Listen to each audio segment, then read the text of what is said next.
رب نے فرمایا مانگو ابراہیم کیا چاہیے تمہیں، میں تو صحرا میں چیونٹیوں کی سن لیتا ہوں، دریاؤں میں مچھلیوں کی مان لیتا ہوں، جنگلات میں درندوں کو عطا کرتا ہوں، پیارے خلیل تجھے کیسے محروم کروں، مانگو نا۔ ابراہیم نے عرض کیا ربنا وبعث فیہم رسولا، الہ العالمین کوئی اور چیز نہیں مانگتا،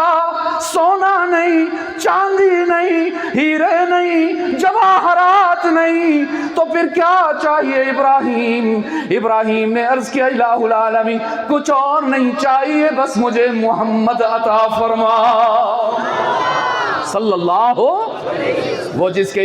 کی نبوت اور ختم نبوت پر ایمان کا وعدہ تو نے عالم ارواح میں اپنے ہر نبی سے لیا۔